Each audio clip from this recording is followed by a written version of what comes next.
je pense. Et on va faire cette mini-série en 2 leçons. On va juste prendre un moment pour étudier un peu la vie du prophète Élisée, et plutôt la vie du prophète Élie. Et on va regarder un peu Élie, on va apprendre quelques leçons de sa vie et comment nous pouvons non seulement appliquer cela, mais voir des similitudes, peut-être même dans ce que nous traversons quotidiennement dans notre vie spirituelle. Donc, j'étais content qu'on a chanté sur le sang parce que ça va être comme un peu la conclusion de cette première partie. Amen. Et donc, on va s'élever, on va aller lire dans 1 Roi, le 18e chapitre.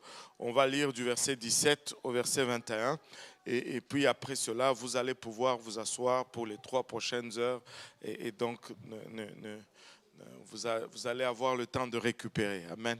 Alléluia. 1 Roi 18. Si vous l'avez trouvé, dites Amen. Alléluia. Ceux qui cherchent encore, dites j'arrive. Oh boy. Il y en a beaucoup qui n'ont pas lu dans l'Ancien Testament ces derniers temps. Alléluia. Je pense qu'on est tous arrivés. 1 Roi 18, la Bible nous dit, à peine Akab aperçut-il Élie, qu'il lui dit, est-ce toi qui jettes le trouble en Israël? Élie répondit, je ne trouble point Israël, c'est toi au contraire et la maison de ton père, puisque vous avez abandonné le commandement de l'Éternel et que tu es allé après les Baals.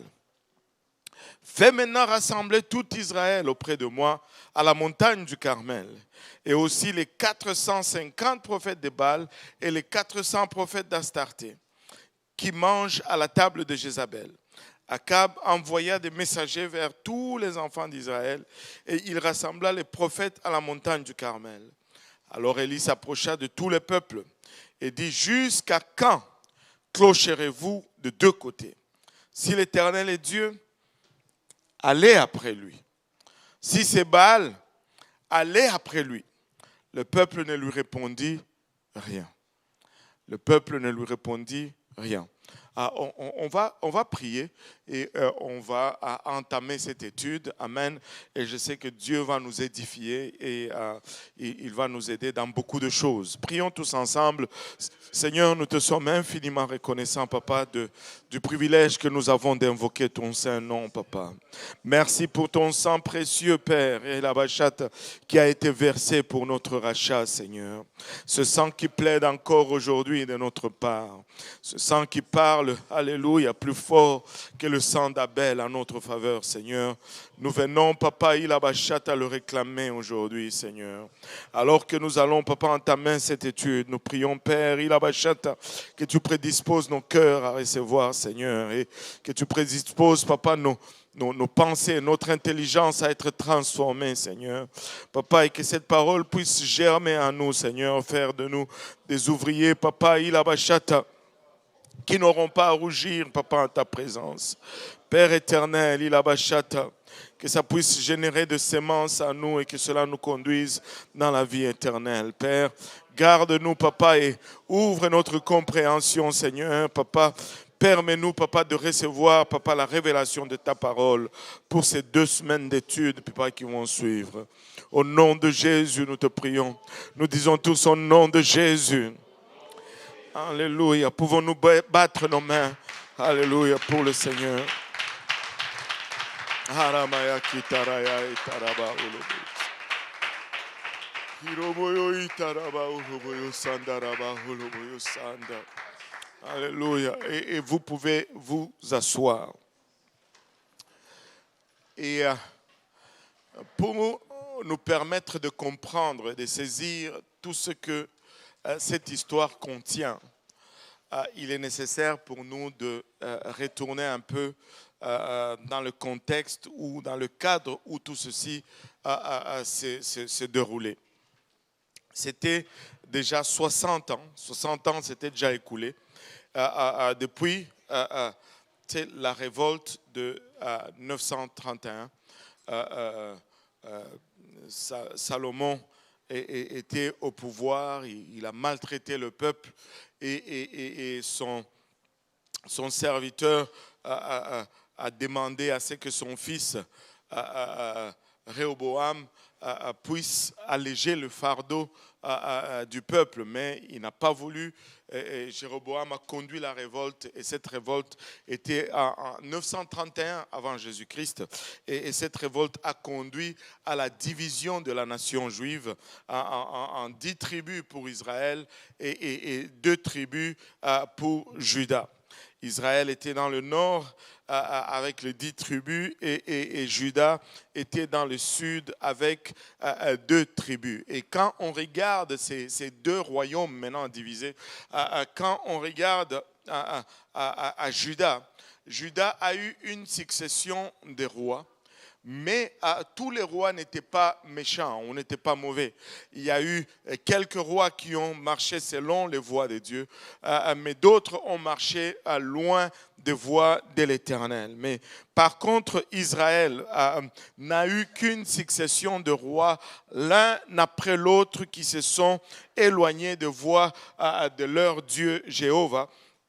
Et aussi longtemps qu'ils étaient sur le trône, aucun roi d'Israël ne s'est repenti. Aussi longtemps que Dieu a permis qu'ils régnaient, ils se sont éloignés et ils ont éloigné le peuple des voies de leur Dieu. Et ainsi, Israël s'est retrouvé très très loin devant des voies de l'Éternel.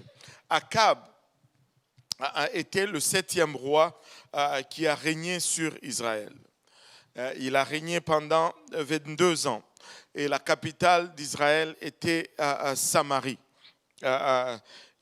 Akab, si on le regardait du point de vue politique, du point de vue juste mondain, Akab pouvait passer pour un bon roi parce qu'il avait un goût vraiment prononcé pour l'architecture, pour la splendeur. Et il a assouvi ce goût, il a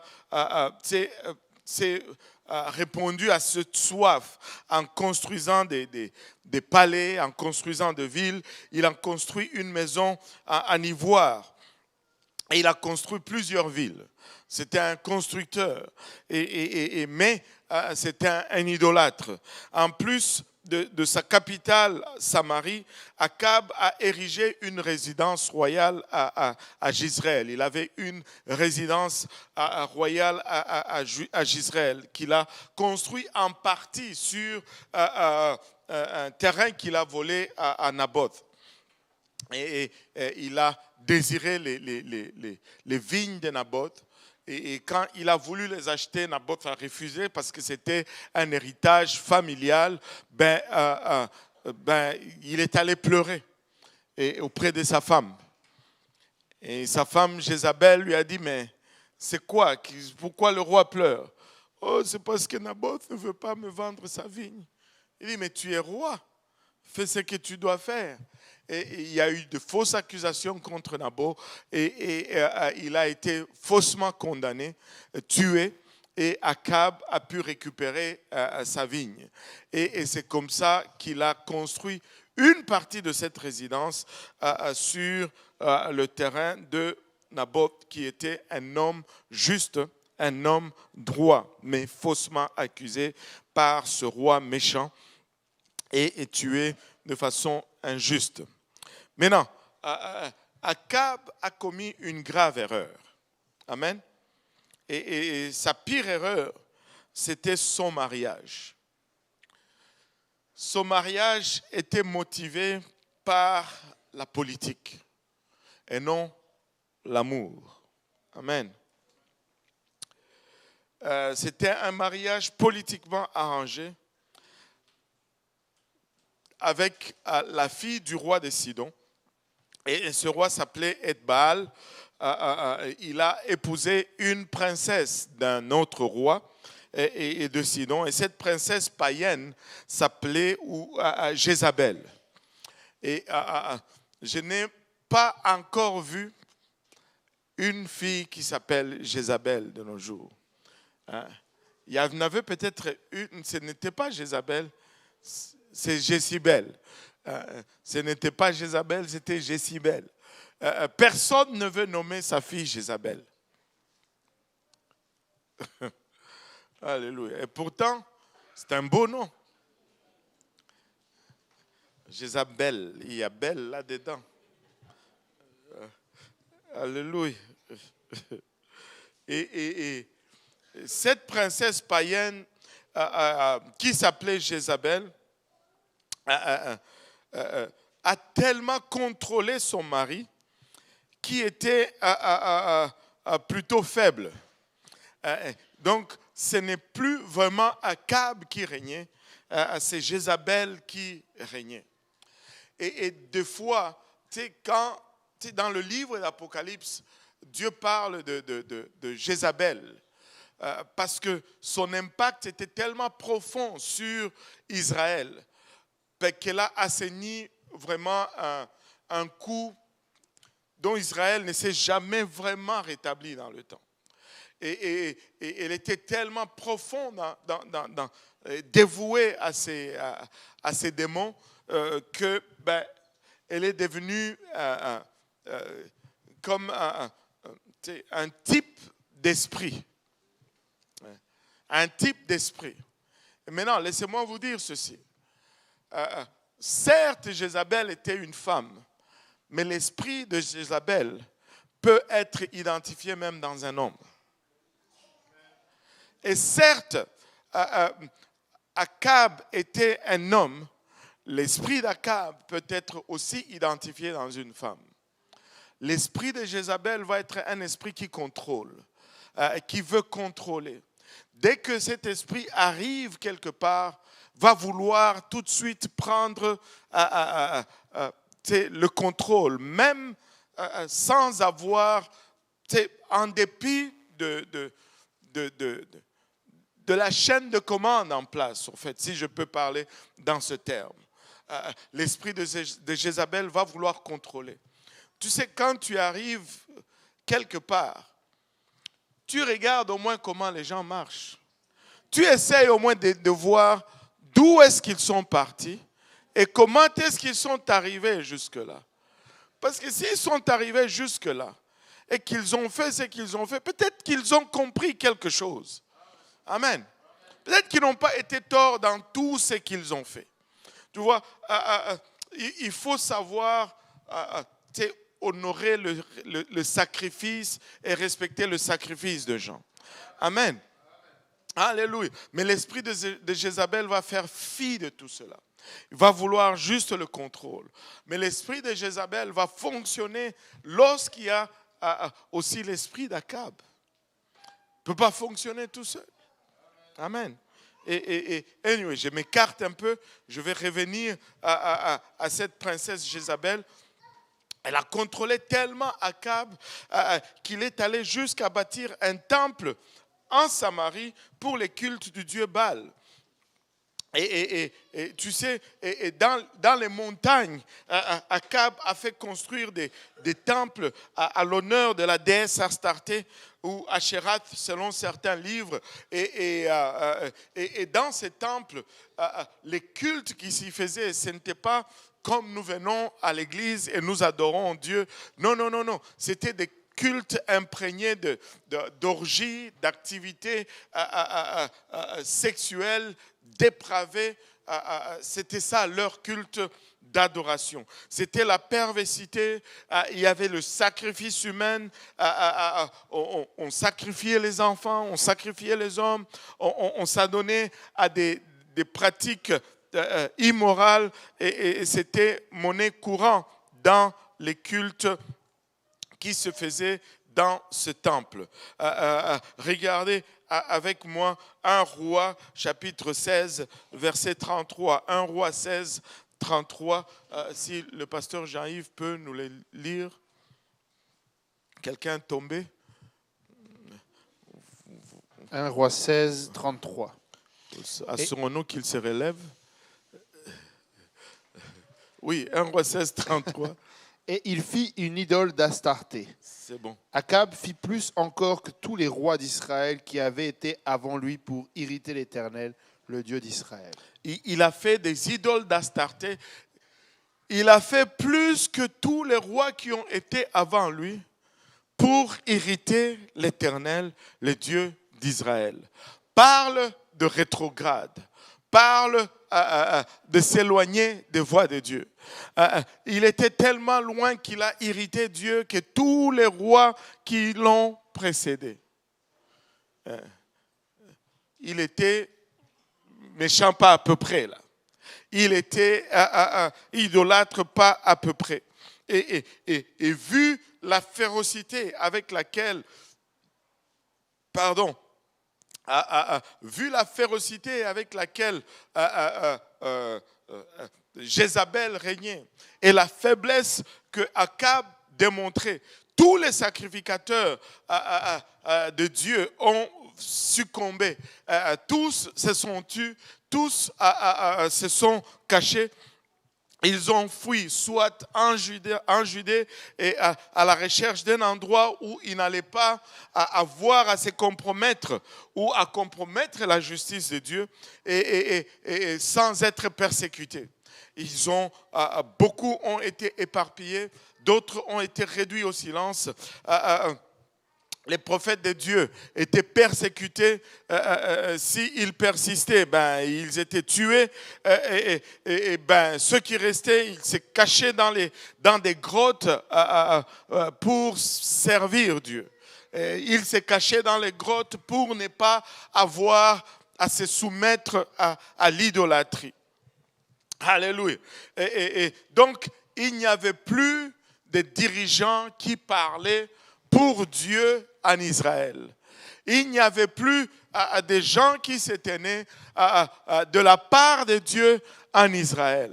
Et on aurait cru, vous savez, ils viennent, je ne sais pas s'ils l'ont passé, ils viennent de soumettre une loi qui serait contre les discours haineux.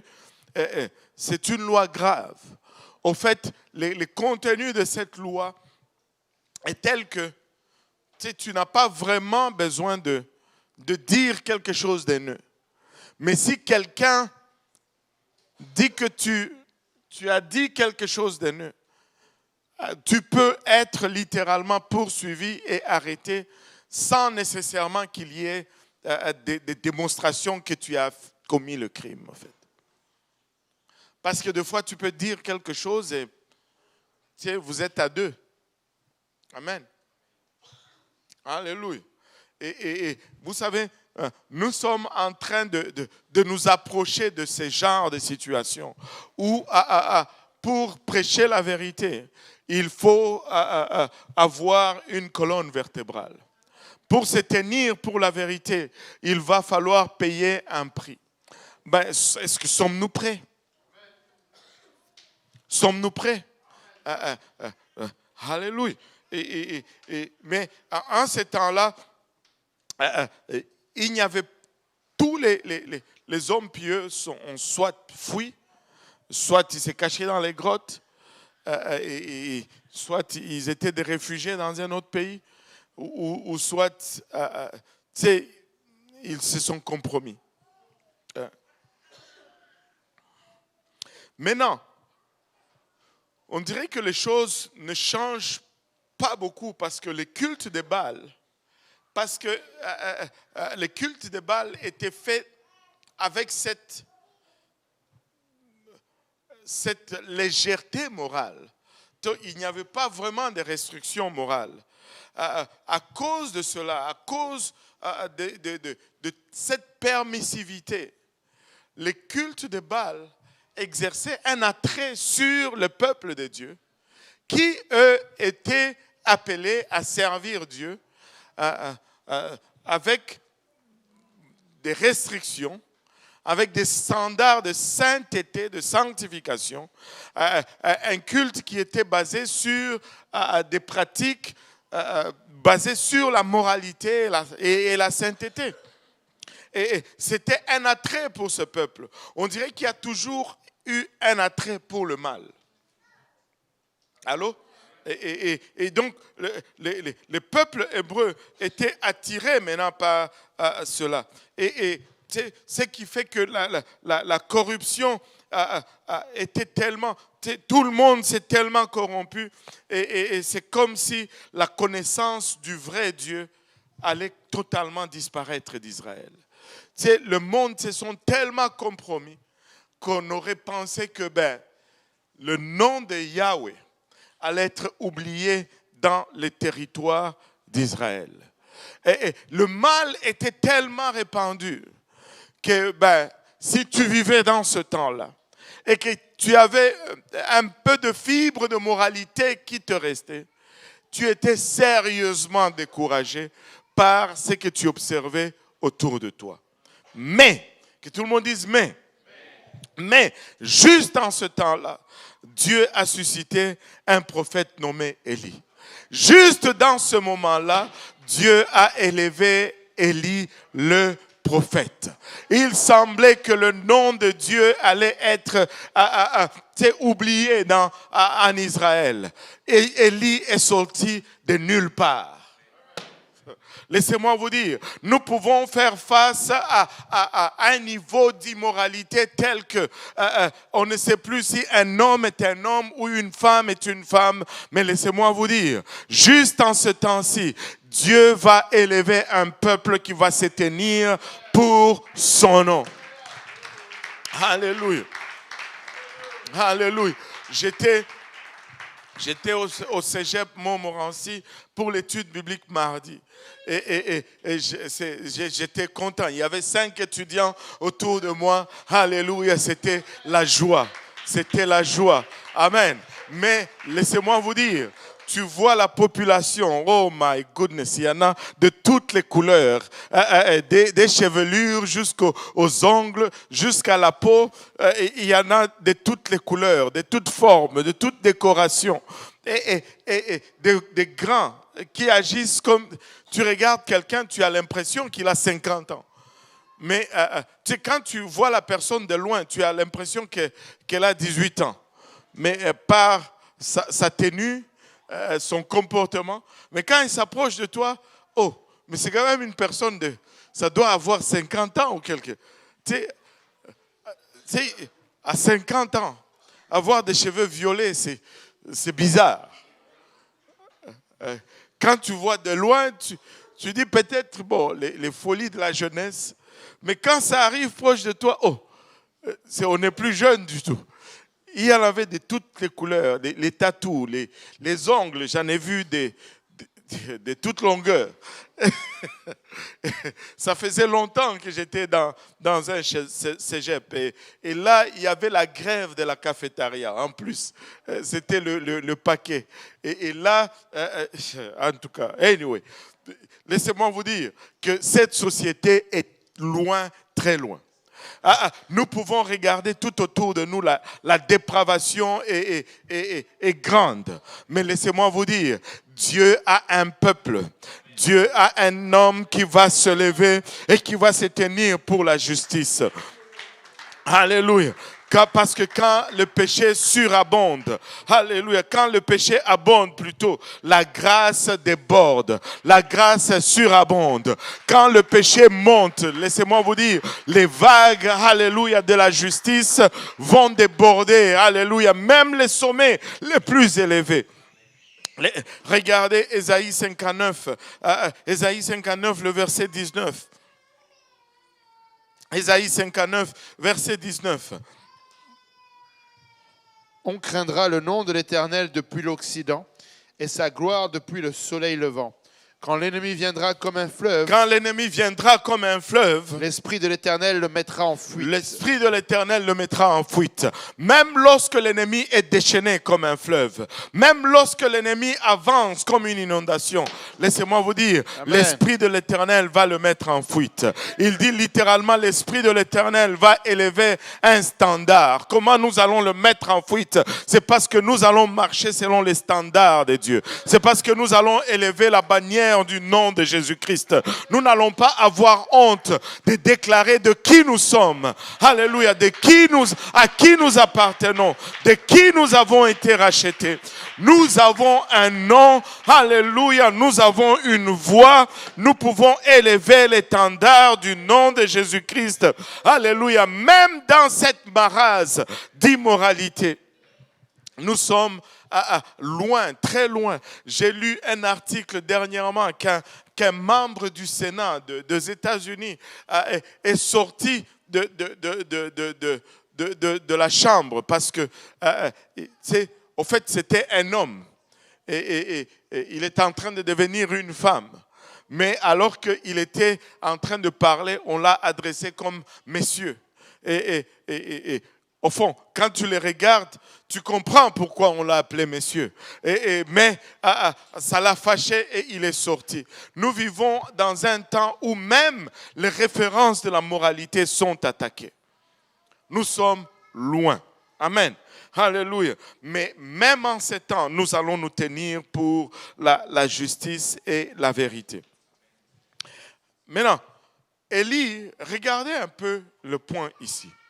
Élie, c'est une personne, en fait, qui ne vient de nulle part. Il apparaît subitement comme ça. On l'appelle seulement Élie le Tishbite. Le chapitre 17 commence Élie le Tishbite. Il vient d'où? On ne sait pas. C'est qui son père? On ne sait pas. C'est qui sa mère? On ne sait pas. Avait-il des frères même? On ne sait pas.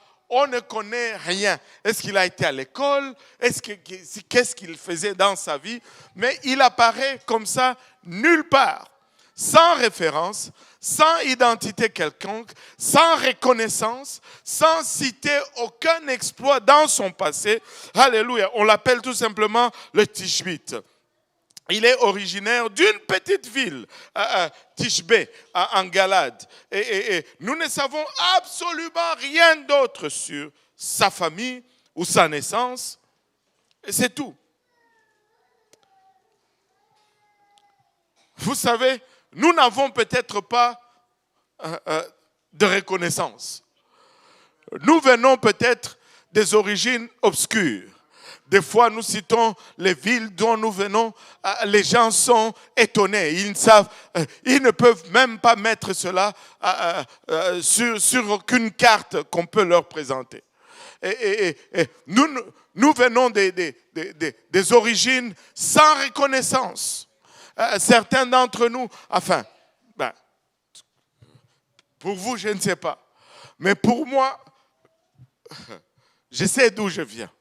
Certains ont été dans ma maison natale. Je pense que la sœur Aurélie a été dans ma maison natale. C'est le quartier le plus pauvre de notre ville. Et on était non seulement dans le quartier, mais en fait, c'était le quartier pauvre de ma zone. On appelait mon quartier Mamanabatoto. Vous savez ce que ça veut dire? Ça veut dire la maman des enfants multiples. Parce que quand tu allais dans ce quartier, tu voyais plein des enfants qui jouaient, qui couraient, la plupart torse nu, d'autres, ils avaient un t-shirt, pas de culotte, et tous en général pieds nus, et c'était de ce coin-là que... on n'a peut-être pas une origine digne d'être appelé. On vient peut-être de nulle part, mais alléluia, regardez ce que le nom d'Élie signifie.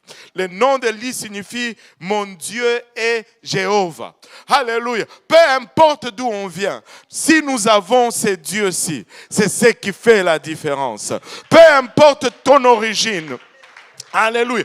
tes pères n'ont pas été peut-être dans ceci. Alléluia. Nous venons de familles idolâtres et impliquées peut-être dans la sorcellerie. Mais nous avons choisi ce Dieu qu'on appelle Jésus. Et nous pouvons dire, mon Dieu, c'est Jésus. Et c'est ça qui fait la différence.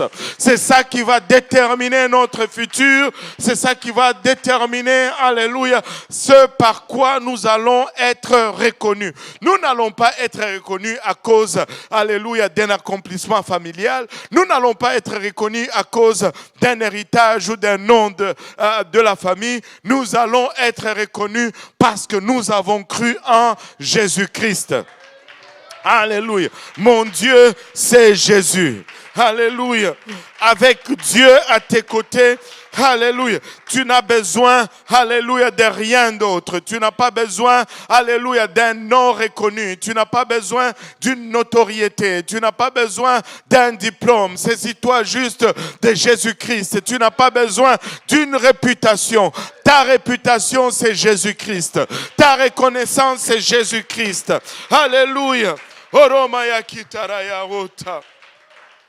Il est venu de nulle part. Il est venu de rien. Il n'avait aucune formation. Il n'avait aucune famille mentionnée à son compte. Aucun héritage cité. Aucune lignée royale.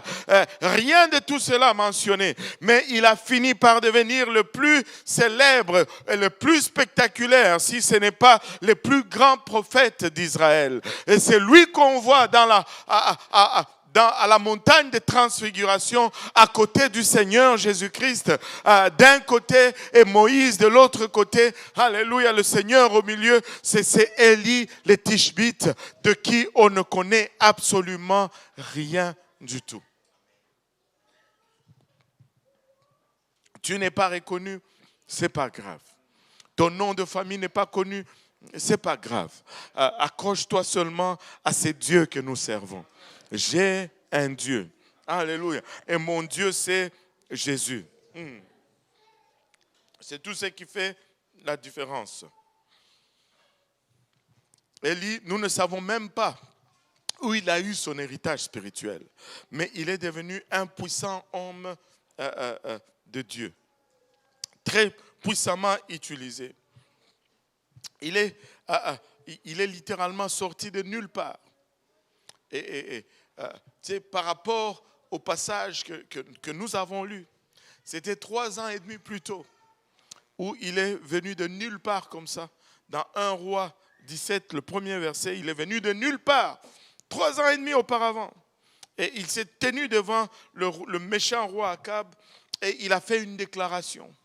Donc il apparaît de nulle part, mais avec une déclaration. 1 Roi 17, 1. Élie, le Tishbite, l'un des habitants de Galade, dit à Akab, « L'Éternel est vivant, le Dieu d'Israël dont je suis le serviteur. Il n'y aura ces années-ci ni rosée ni pluie, sinon à ma parole. » Wow. Et il semble y avoir beaucoup d'arrogance dans ce qu'il dit. Si je ne le dis pas, il ne va pas pleuvoir. Il faut avoir été avec Dieu pour dire une telle chose. Amen. Si je ne le dis pas, il ne va pas pleuvoir. De nulle part. La première fois qu'on le voit, il est en train de donner des menaces au roi.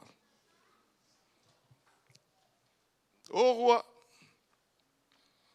si je ne le dis pas, il ne va pas pleuvoir. Et il disparaît. Et première année, pas de pluie. Deuxième année, pas de pluie. Troisième année, pas de pluie. Je t'avoue que le roi a commencé à le chercher. Peut-être au début, le roi ne le prenait pas au sérieux, mais quand tu vois les récoltes ne sortent plus, tu commences à dire, allez chercher un peu cet homme. Où est-ce qu'il est, Baal, à cette époque-là, la religion qui régnait, c'était l'adoration des Baal. Et Baal, regardons un peu ce qu'il était. Baal, c'était un dieu cananéen. Il a toute une histoire bizarre aussi, Baal. Et tu sais, quand tu commences à regarder les divinités, tu te demandes, mais comment est-ce que les gens font pour commencer à les adorer?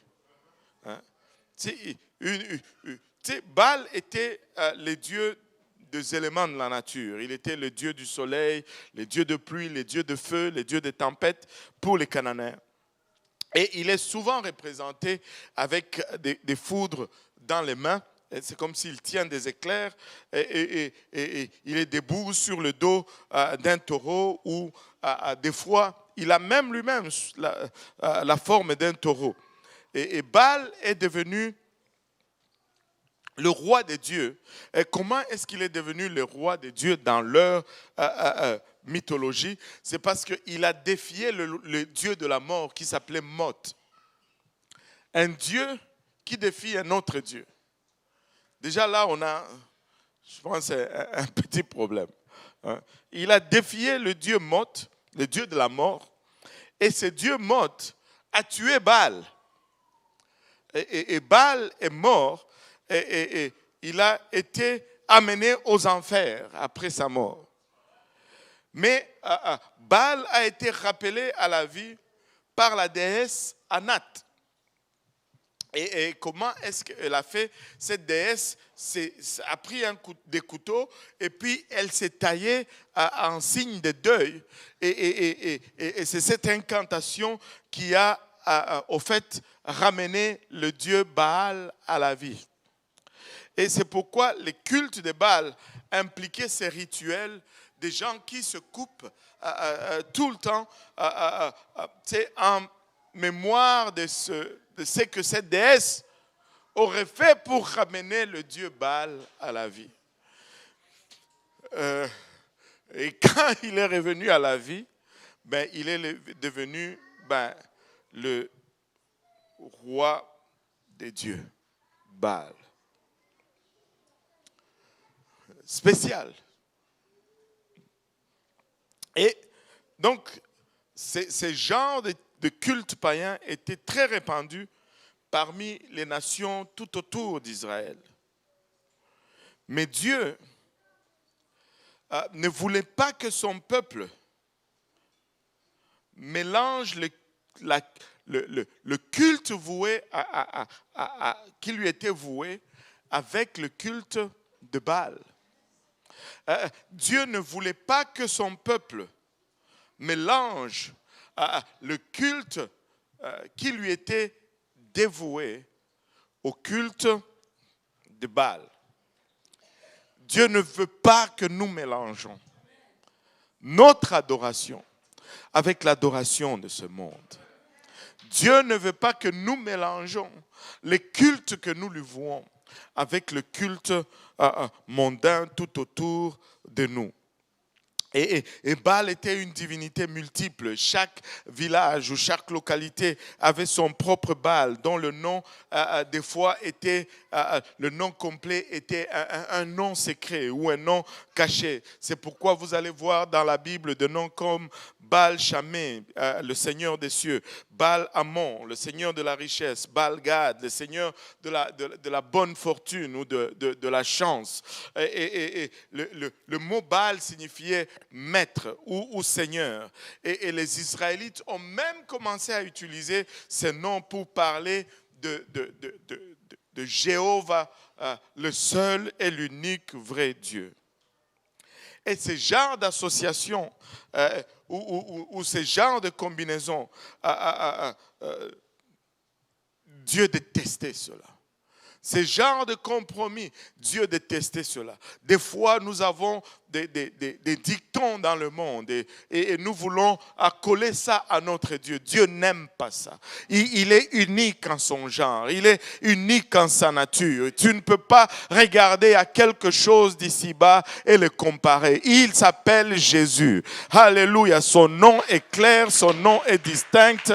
Au fond, la Bible nous dit qu'en simple mention de son nom, tout genou fléchit et toute langue confesse. Laissez-moi vous dire, au nom de Jésus, les idoles se dispersent.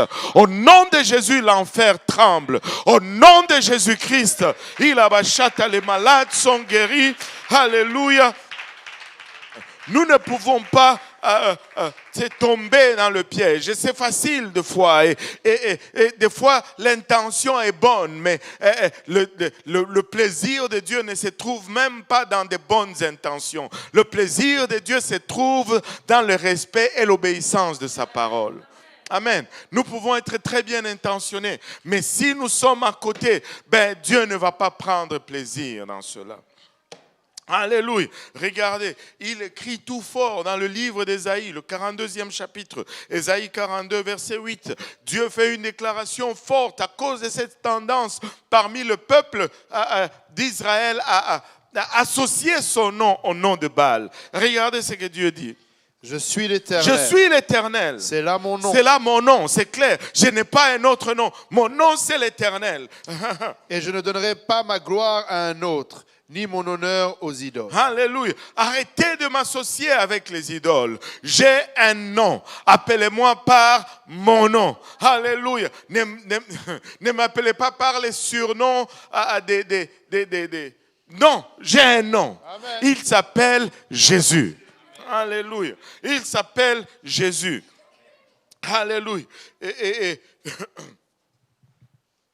tu sais, Dieu, il a une façon de faire qu'on peut voir partout dans la parole de Dieu.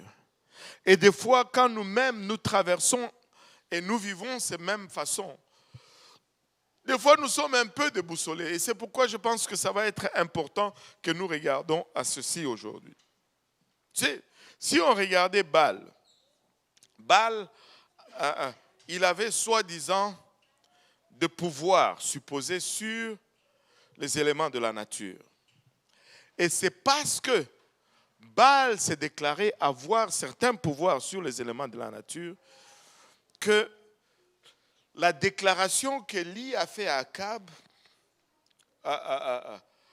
semblait être une déclaration de quelqu'un qui a perdu la raison. Et Akab aurait pu regarder Élie et dire, mais est-ce que ça va dans la tête? Hein? Tu sais, il arrive devant lui, il dit, regarde, il ne va plus pleuvoir jusqu'à ce que je dise un mot. Akab le regarde et dit, mais nous servons Baal, les dieux de la pluie. Toi, est-ce que tu es correct? Mais après 1 an de sécheresse, il commence à repenser un peu à son opinion. Il dit, peut-être c'est une coïncidence, le réchauffement climatique. Vous voyez, il fait chaud en février, donc bon, ça peut être ça. Et là, poum, 2 ans, pas de pluie. Là, la nourriture commence à se faire rare. Les récoltes deviennent de plus en plus maigres. Et là, il commence à se dire, peut-être que ces types-là, on pourrait reconsidérer plutôt ce qu'il a fait comme déclaration. Et vous connaissez l'histoire, il a commencé à envoyer les gens chercher Élie. Et quand on le voyait quelque part, on venait lui dire, Élie est là. Et quand il y allait, Élie avait disparu. Et le problème, c'est que les types qu'il avait vus, on les tuait. et là, quelqu'un le voit ici, il vient, il dit, oh, j'ai vu Élie à Saint-Laurent. Et il voit Akab vient à Saint-Laurent, Élie n'est pas là. Et là, c'est la mort pour ce type. Jusqu'à ce que... Aïe, aïe, aïe, aïe, aïe, aïe. Le Seigneur est bon. Hein? Et donc, Élie, au fait, quand il a parlé, sa déclaration paraissait tellement pas raisonnable parce que c'était juste une autre personne, en fait. Il était juste normal. C'était comme juste quelqu'un qui dit, tu sais, comme, je ne sais pas, comme le pasteur Jean-Yves qui te dit quelque chose. Et là, tu te dis, mais c'est le même Jean-Yves là. Allô?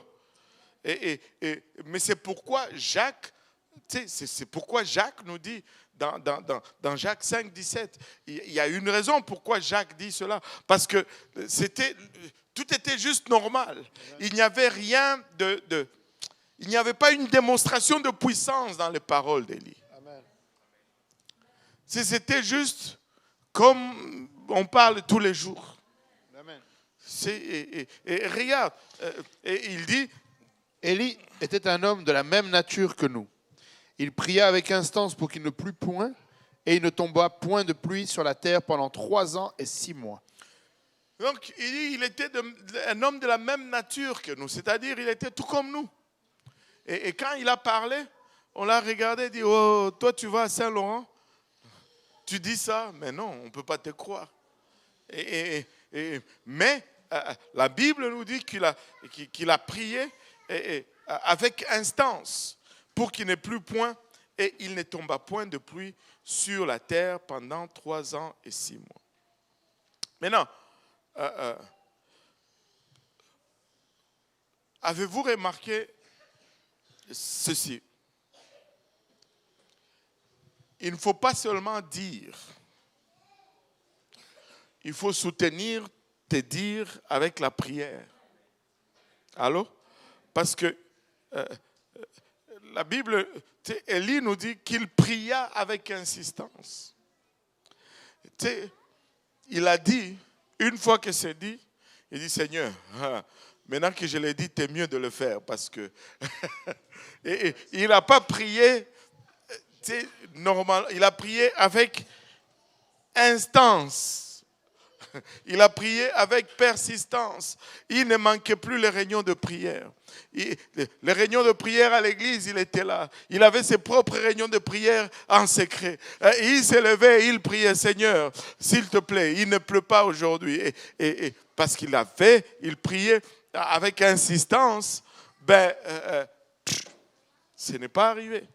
Amen. Et au cours de tout ce temps, 3 ans,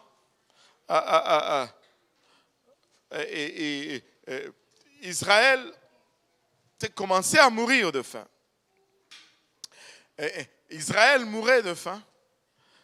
Pendant qu'Israël mourait de faim, Élie, lui, il était entretenu miraculeusement de la part de Dieu.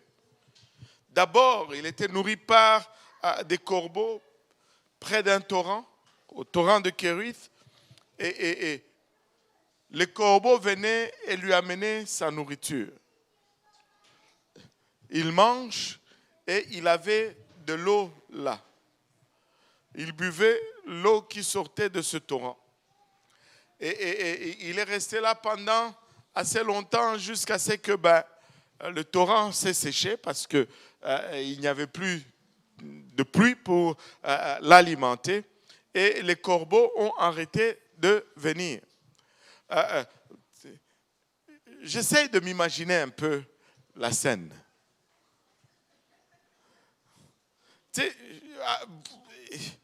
Pensez-y un peu. Ah, mon dîner arrive. Evelyne est contente. Elle va se rappeler de cette leçon. Tu sais, c'est quand même quelque chose. Je suis convaincu qu'il ne planifiait pas être nourri par les corbeaux. Et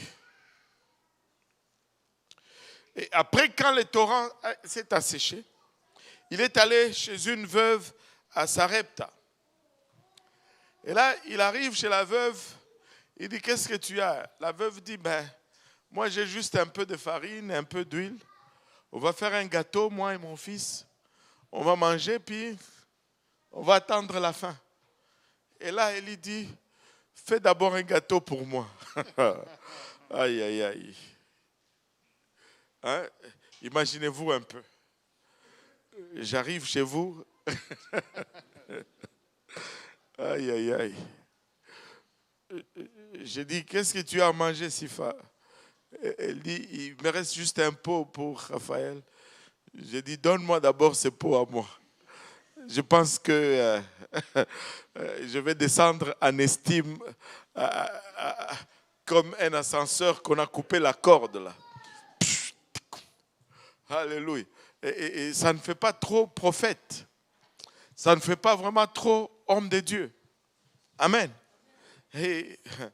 Mais c'est ce qu'il a fait. Et la veuve a accepté. Vous savez, parce qu'elle a obéi. Ils n'ont jamais manqué de nourriture, ni pour elle, ni pour son enfant, ni pour Élie. Et tu sais, les choses peuvent sembler folles, mais c'est comme ça que Dieu opère. Les choses peuvent sembler contrairement orientées par rapport à notre logique à nous. Mais ce n'est pas notre logique que nous devons suivre. Regardez un peu, quelque chose qui m'a frappé aujourd'hui. Cette veuve était une phénicienne. C'était une syro-phénicienne. Donc, elle était de la race de Jézabel. Elle appartenait au peuple de Jézabel. Elle croyait donc dans l'idolâtrie.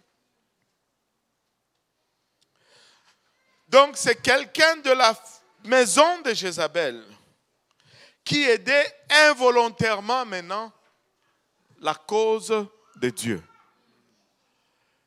Dieu est allé, ça aurait pu être un Israélite. Non!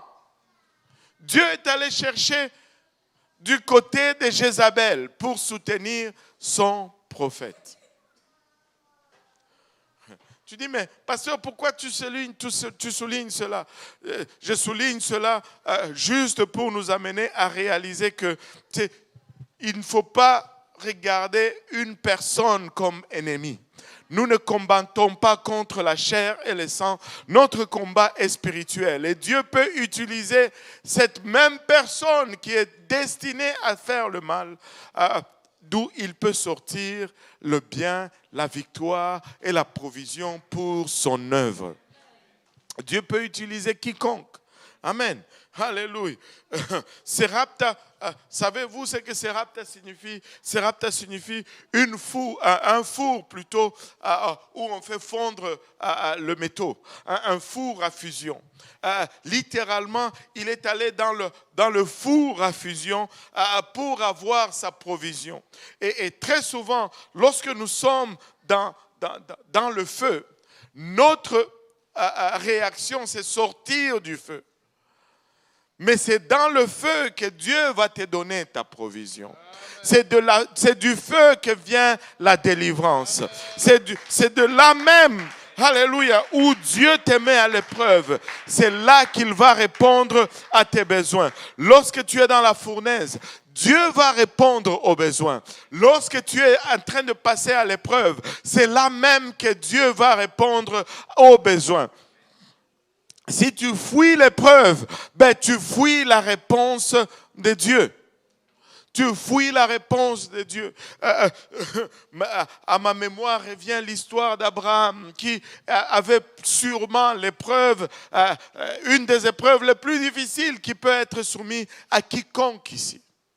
Dieu dit, va m'offrir ton enfant, le seul et l'unique, celui que tu aimes, Isaac, pour qu'il n'y ait pas de confusion.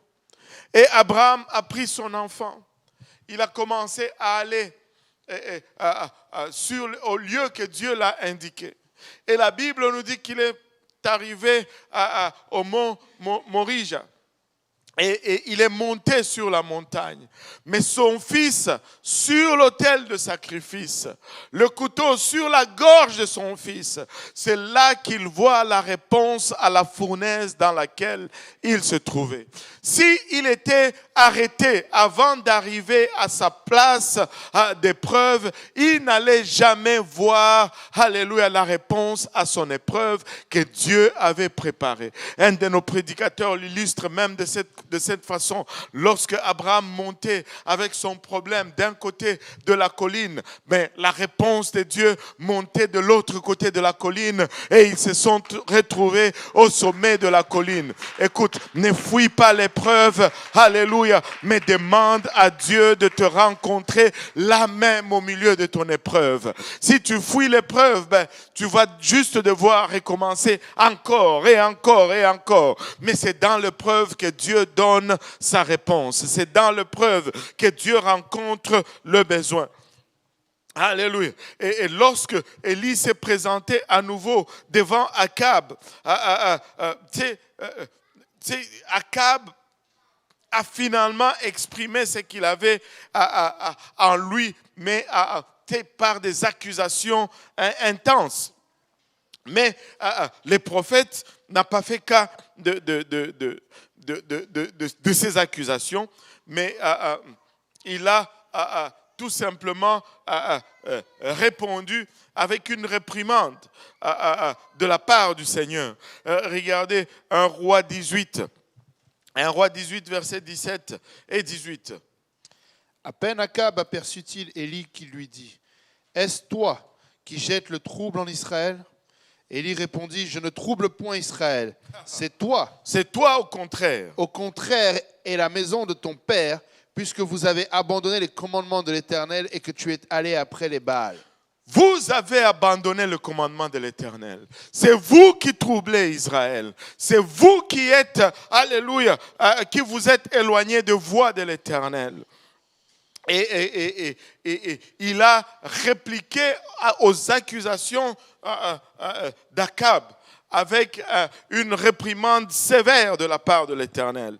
Et face à la colère de ce roi, et laissez-moi vous dire, plutôt du temps d'Akab, on ne blaguait pas. La vie des prophètes ne valait pas cher. Si tu prophétisais contrairement à lui, ben c'était quick. Quick, vraiment rapide, et puis quick, la tête n'est plus. Akab ne blaguait pas, c'était un roi sanguinaire, c'était un roi méchant. Maintenant, Élie se trouve maintenant devant ce roi. Vous savez, la parole de Dieu nous donne des positions et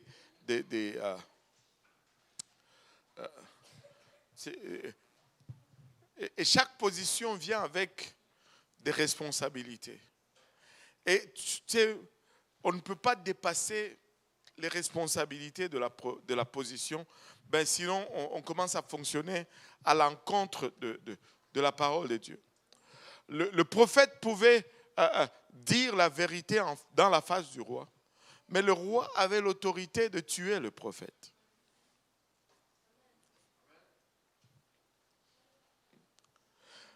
Le prophète n'allait jamais s'en prendre pour tuer le roi. Allô? Et là, le roi, le prophète se retrouve devant ce roi tueur. Mais le prophète ne veut pas mourir. Amen. Donc, il n'y avait que deux choix maintenant. Ou bien, on est fini, ou il faut absolument qu'on ait un réveil. S'il n'y a pas de réveil, c'est la mort. S'il n'y a pas un mouvement de Dieu, je suis fini. Ou bien je suis ruiné, ou bien il y a un réveil. Et c'est là les seules options qu'il avait. Laissez-moi vous dire. Et c'est ça l'option que nous avons aujourd'hui dans ce monde. Face à ce monde dans lequel nous sommes, si nous n'avons pas de réveil, nous sommes morts. Si nous ne travaillons pas pour le royaume et que nous ne voyons pas un grand réveil, c'est la persécution et c'est la mort. Il n'y a même pas de doute qu'on va commencer à mettre certains à mort parce qu'il y a une haine intense. De l'autre côté, ce n'est pas naturel. Ce qu'on est en train de faire face, c'est profondément démoniaque. Profondément démoniaque. Le diable est déchaîné. Il est arrivé à cette place où non seulement l'homosexualité n'est plus assez, mais ça prend maintenant des transgenres. Waouh!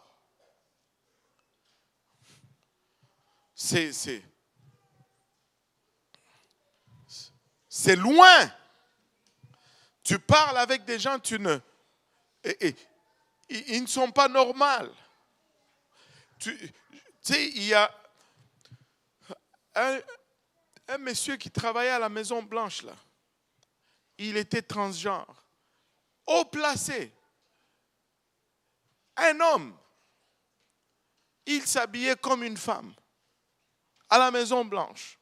Il mettait des boucles d'oreilles et le rouge à lèvres, mais c'était d'une laideur comme pas possible. Tu sais, à ce niveau-là dans la société, on l'a pris à voler des valises à l'aéroport. Écoute, quand le fondamental est dérangé, là, il n'y a plus de logique. Ils n'avaient pas à voler.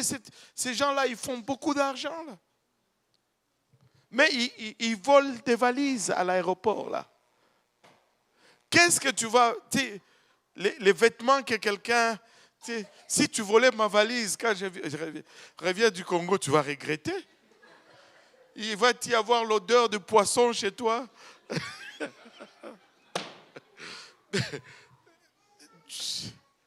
C'est grave. C'est grave. Et il y a un dérèglement. Ce n'est pas normal. Ce n'est pas du tout normal. Amen. Et c'est très démoniaque. C'est une possession extrême. Enfin, c'est une possession telle que tu ne t'aimes même pas toi-même. Déjà, pour ne pas aimer quelqu'un d'autre, il faut avoir un esprit qui n'est pas bon là. Mais quand tu arrives à la place où tu ne t'aimes pas toi-même, c'est plein de démons. Et là, c'est soit le réveil ou soit la mort. Et dans cette situation, qu'est-ce que le prophète fait? Il lance à Akab un défi. Il se décide. On va voir. Et le défi était tel que le roi ne pouvait pas refuser. C'était tellement inégal que le roi s'est dit, ça va être facile. Élie, sans réputation, qui ne vient de nulle part. Il n'a pas été à Purpose Institute, il n'a pas été à Urshan Graduate School of Theology, il n'est pas le cousin de David K. Bernard, il n'a aucun nom, nul, rien. Mais avec 850 prophètes, alléluia, devant toute la nation. Eux, ils sont 850, lui, il est tout seul. Akab regarde ça, il dit, je ne peux pas perdre ça. Regardez, 1 Roi 18, le verset 19. Fais maintenant rassembler tout Israël auprès de moi, à la montagne du Carmel, et aussi les 450 prophètes de Baal et les 400 prophètes d'Astarté, qui mangent à la table de Jézabel. Waouh! Donc, 850, et Israël, ce peuple qui est indécis, et moi seul, allons à la montagne. Wow, il dit, mais attends, nous sommes bien confortables ici. Allons-y. Maintenant, là sur le mont Carmel, Élie lance son défi à la nation et non seulement il confronte les prophètes, mais il confronte aussi cette nation qui était à une place d'indécision, si on peut le dire. Le verset 21, Élie dit ceci.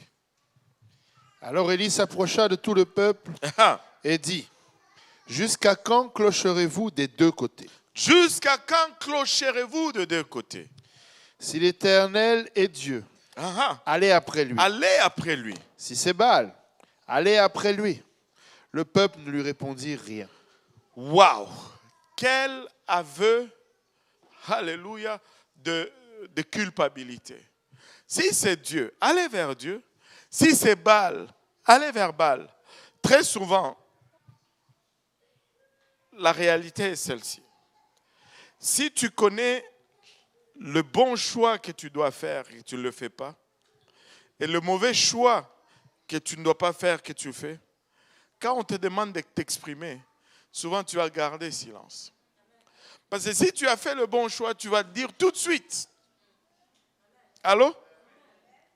Tu vas le dire tout de suite. Mais, tu sais, c'est très souvent ceci. Et je veux vous illustrer cela d'une autre façon. Je pense que là, on va avoir l'unanimité. J'ai toujours observé les jeunes filles avec les garçons. Si les garçons approchent la jeune fille, si ce n'est pas de son goût, le non vient vite. Non, moi je ne suis pas intéressé. Hein. Bon, mais si moindrement, hein, c'est bon, on va prier. Tu veux vraiment prier ou tu as déjà prié?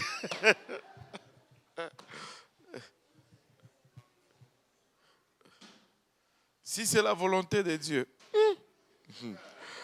Pour l'autre qui est venu il y a 3 mois, la volonté de Dieu était vite. Hein? Aïe, aïe, aïe. Quand... Eh Seigneur Jésus, aide-moi. J'ai l'art de me mettre dans des troubles. et tu sais, le peuple ne lui répondit rien. Et tu sais, quand on lit les choses des fois en français, on passe à côté de certaines significations profondes. Parce que quand Élie est en train de parler au peuple, ces paroles sont encore plus tranchantes que ce que nous lisons en français. En hébreu, la question qu'il pose aux Israélites est celle-ci. Je vais lire la traduction littérale en hébreu. Il dit « Combien de temps boiterez-vous sur des genoux comme un infirme incapable de supporter le poids d'une jambe? Combien de temps boiterez-vous sur vos genoux ?» En d'autres termes, le genou, quand on est à genoux, c'est pour prier à Dieu. Mais vos prières sont boiteuses. Ça ne supporte... Vous clochez d'un côté. Ou combien de temps sauterez-vous sur 2 branches, comme un oiseau sautant de branche en branche, sans jamais s'arrêter et par conséquent, sans jamais construire un nid. Écoutez, nous devons arriver à une place où nous nous disons, je suis arrivé, je dépose mes valises. Et je vais le dire de cette façon-ci. L'Église n'est pas parfaite. Hein? Ça, c'est une des choses que le pasteur Wisnet était envoyé pour dire à l'Église. L'Église n'est pas parfaite. Amen. De temps en temps, regarde, même la bâtisse n'est pas parfaite. Ces derniers temps, quand il fait chaud, comme il y a l'accumulation des glaces sur le toit, dans mon bureau, je ne sais pas quel défaut il y a dans la structure là. Il y a l'eau qui s'infiltre et mon tapis se mouille. Des fois, je rentre là et le tapis est mouillé. L'autre jour, je suis rentré, j'ai enlevé mes bottes pour mettre les chaussures et j'avais oublié. Et j'ai mis mes pieds, j'étais comme... Et il n'y a rien d'aussi dégueulasse que des chaussettes mouillées. Rien d'aussi dégueulasse. Et tu sais, la bâtisse n'est pas parfaite. Mais ce n'est pas parce que l'eau s'infiltre sous le tapis que je dois maintenant venir ici et arracher toute la fondation et reconstruire la bâtisse au complet pour l'amour de Dieu. Il y a de ces choses qui doivent être établies. Un nid doit être bâti quelque part. Il y a de ces choses que tu règles une fois pour toutes et que tu arrêtes de revisiter à chaque fois. Laissez-moi vous dire, alléluia, c'est certain qu'il n'y a qu'un seul Dieu. Et c'est certain que c'est Dieu a donné de sa vie pour me racheter de mes péchés. C'est certain, que c'est Dieu et esprit Il a revêtu de la chair, il est venu et il est mort à la croix pour vous et moi. Et c'est certain, alléluia, quand je marche dans les voies par lesquelles lui il a marché, par ma repentance, par mon baptême d'eau, par mon baptême du Saint-Esprit, j'obtiens le salut, alléluia, qu'il a pourvu pour moi à la croix. Et c'est certain qu'il requiert de ma part un signe de reconnaissance de ce qu'il a fait pour moi. Une vie de sanctification, une vie où je me consacre à lui, une vie où je ne rejette pas ces principes, mais je les embrasse. Oui, il va y avoir des moments d'épreuve. Oui, il va y avoir des moments. Mais je ne peux pas à chaque fois revenir et refaire la fondation. Je ne veux pas rebâtir l'église à chaque fois que le toit coule. C'est réglé, j'ai mon nid, je suis assuré. Alléluia. Oh, peut-être que quand le vent souffle, il y a quelques feuilles qui tremblent dans la direction de mon nid. Mais je vais juste changer, alléluia, de position. Mais je reste dans le nid. Je vais m'ajuster et je reste dans le nid. Et il y a de ces choses qui doivent être réglées une fois pour toutes. Je ne peux pas être sur un genou aujourd'hui, sur l'autre genou demain. Non, 1000 fois non. Alléluia. Ça doit être réglé une fois pour toutes. Alléluia. Alléluia. Et vous savez, le problème avec ces gens, ce n'est pas qu'ils ont vraiment rejeté Dieu. Et c'est là le piège dans lequel nous tombons souvent. Ce n'est pas qu'ils ont voulu rejeter vraiment Dieu. Non, non, ils ont voulu avoir Dieu, mais avoir aussi Baal. Mais laisse-moi te dire, tu ne peux pas avoir Dieu et avoir quelque chose d'autre. Ça ne marche pas. Notre Dieu, alléluia, ne partage pas avec un autre. Ou bien tu marches selon Jésus, ou bien tu vas marcher selon les dieux de ce monde. Mais tu ne peux pas avoir Jésus avec autre chose avec toi. Tu ne peux pas. Il est très exclusif. Il ne partage sa gloire avec personne. Il ne consulte personne. Lui seul, il est Dieu. Oh, lui seul est sauveur. Il n'a besoin d'aucune association pour te sauver. Il n'a besoin, alléluia, de nul autre pour te protéger. Il n'a besoin de rien d'autre pour pouvoir à tes besoins. Lui seul est Dieu. Alléluia. Et ça peut sembler être une vertu. Non, ce n'est pas qu'on a refusé Dieu. Mais on peut... Non. Ça ne marche pas comme ça. Ça ne marchera pas. Avec Jésus, ça ne marchera pas. Il a payé un grand prix pour nous. Il a payé le plein prix pour nous. Il a versé de son sang. Oh Seigneur Jésus. Oh Jésus.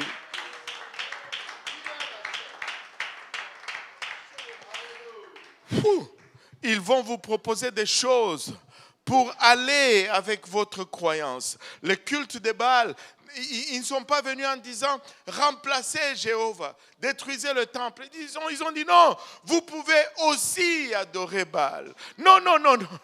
Nous ne pouvons pas aussi adorer autre chose. C'était proposé comme un accompagnement au culte du seul et unique vrai Dieu. Ils n'avaient pas d'objection à diviser leur allégeance. On va vous dire tout le temps ceci. Oh, les musulmans, ils acceptent Jésus. Pourquoi vous n'acceptez pas Mahomet? On n'a pas besoin d'accepter parce qu'on a Jésus. Si eux, ils acceptent Jésus, c'est leur choix. Mais nous, notre Jésus est suffisant juste à lui-même. Nous n'avons pas besoin de suppléments. Nous n'avons pas besoin d'un accompagnement. C'est Jésus seul. Il est le chemin, la vérité et la vie.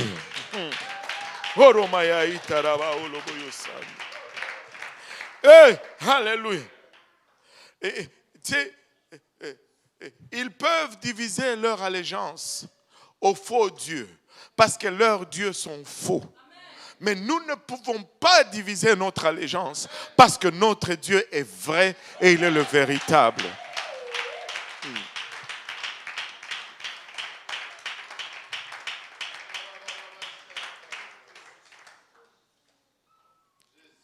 Tu sais, Si tu ne te compromets pas, si tu n'acceptes pas les autres, on te met à l'écart dans cette société. Si tu es trop exclusif, si tu dis, il y a de nos enfants qui se font persécuter dans les écoles aujourd'hui, à l'école primaire, parce qu'ils ont dit, eux, ils aiment Jésus. Et Jésus, c'est la vérité. Et on leur dit, mais non, oui, Jésus, c'est la vérité pour toi. Les autres aussi, non. Il dit, non. Les autres, non. Moi, c'est Jésus, c'est fini. Et les parents sont convoqués à l'école. Laissez-moi vous dire, nous avons le véritable. Je suis satisfait avec Jésus. Alléluia. Vous savez, c'est impossible de fusionner des choses qui sont contraires. Il voulait fusionner Dieu, qui réclame la sainteté, la sanctification, avec Baal, dont l'adoration incluait la perversion et tout ce qui est l'immoralité. Et il voulait les fusionner, les deux. C'était impossible. Tu ne peux pas marier sanctification avec mondanité. Et Dieu n'allait jamais le permettre. Deux religions diamétralement opposées ne pouvaient pas être les deux juste en même temps. Ou bien Baal était vrai, choisissez Baal, ou bien Yahweh était vrai, choisissez Yahweh. Mais tu ne peux pas avoir les deux. Tu ne peux pas avoir une religion qui te dit il faut prier en regardant à l'est pour aller au ciel, et l'autre te dit il faut regarder à l'ouest, et puis tu dis que les deux sont vrais. Vous savez, il y a une phrase que je disais beaucoup à un moment donné, mais j'ai oublié, des fois ça passe, ce n'est plus à la mode, mais on va faire revenir cela à la mode. C'est de la malhonnêteté intellectuelle. Tu sais, il faut être malhonnête intellectuellement et dire que tu peux être chrétien, aller au ciel, et musulman, aller au ciel, et juif, aller au ciel. Non, ce n'est pas vrai. Ou bien, parce que les deux, les trois, tu peux ajouter ce que tu veux, disent le contraire comme prérequis pour aller au ciel. Tu ne peux pas faire le contraire ici et là et puis dire que non, ça ne va pas. Ça ne marche pas. Ou bien l'un est vrai et l'autre est faux. Ou bien c'est l'autre qui est vrai et l'un est faux. Mais les deux ne peuvent pas être vrais en même temps. Parce qu'ils disent des choses qui sont contraires. Amen. Et tu sais, il y a un grand évangéliste qui était une fois à une chaîne de télévision renommée. Vous savez, le désir de l'acceptation et de la célébrité peut imposer sur nous une pression qui fait que nous abandonnons la vérité dans des moments cruciaux. Il était là et on l'a interviewé et à la fin on lui a posé une question qui était littéralement une question piège. On lui dit, est-ce que selon toi, les musulmans et les juifs vont-ils aller au ciel? Il y a des millions de personnes qui regardent. Là, c'est ta réputation, pour ne pas dire, qui est en jeu. Vous savez, quand tu mets ta réputation en avance, tu vas toujours faillir. Mais si tu mets la réputation du Seigneur en avance, tu vas toujours réussir. Amen. Et tu sais, il fallait juste qu'il s'arrête sur la réputation du Seigneur Jésus. Amen. Et il a posé et il a dit ceci. Les Juifs, ils ont l'esprit de Jésus. Et les musulmans, ils acceptent Jésus. Donc, ils peuvent aussi aller au ciel d'une quelconque façon. Et il a échoué lamentablement le test. Moi, je suis sûr que Paul n'allait jamais répondre comme ça. Moi, je suis sûr que Pierre n'allait jamais répondre comme ça. Alléluia. Et il allait être clair et tranchant. Alléluia. Il allait dire que le Maître a dit, je suis le chemin, la vérité et la vie. Nul ne va au Père, nul ne vient au Père si ce n'est par moi. Et donc, si tu n'obéis pas, écoute, on ne va pas au ciel parce qu'on a l'Esprit de Jésus. On ne va pas au ciel parce qu'on croit. On va au ciel parce qu'on a obéi aux paroles de Jésus-Christ. C'est ceux qui sont conduits par l'Esprit qui sont appelés fils de Dieu. Et, il faut obéir. Est-ce qu'ils obéissent au Seigneur? Non. Oh. Anyway, laissons-le tranquille. Il va démêler sa situation.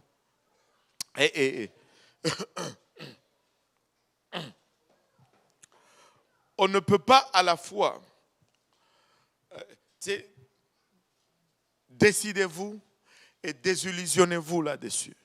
On ne peut pas à la fois jouir du sourire du monde et du bien de Christ en même temps. Ou bien on va avoir l'approbation du monde, ou bien on va avoir l'approbation de Christ. Quand on divise son dévouement, ça déshonore Dieu. Parce que, vous savez pourquoi est-ce que ça déshonore Dieu?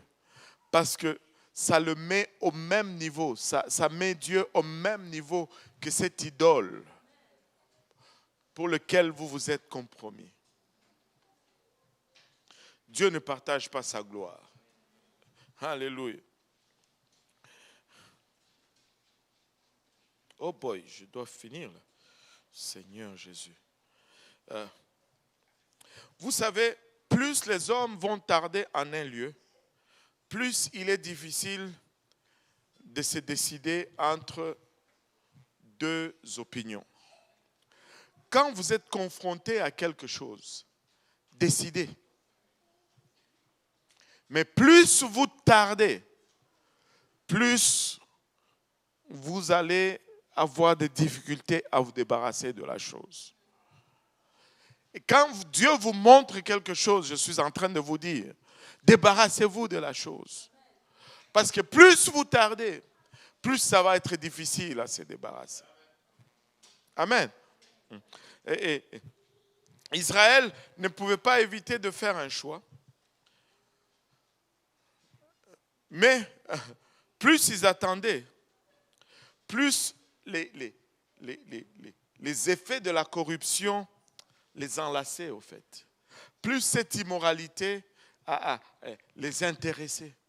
Plus ils étaient affectés par cette immoralité, plus ils tardaient à faire une décision. Et vous savez,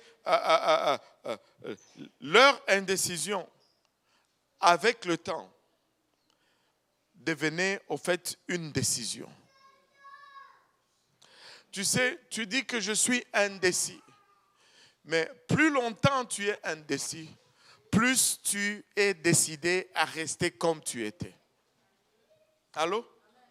Dieu te dit, débarrasse-toi de cette affaire. Mais plus tu tardes à te débarrasser de cette affaire, plus tu es en train de décider de ne pas obéir à la voix de Dieu et de garder cette affaire. Tiens, ne reste pas trop longtemps dans cette vallée de décision. Tiens, fais-le. Littéralement, je vous dis, quand Dieu demande quelque chose, la meilleure option, c'est de le faire.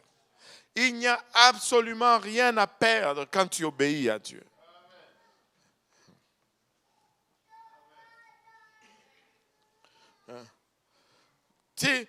Ne t'attarde pas dans cette vallée de décision.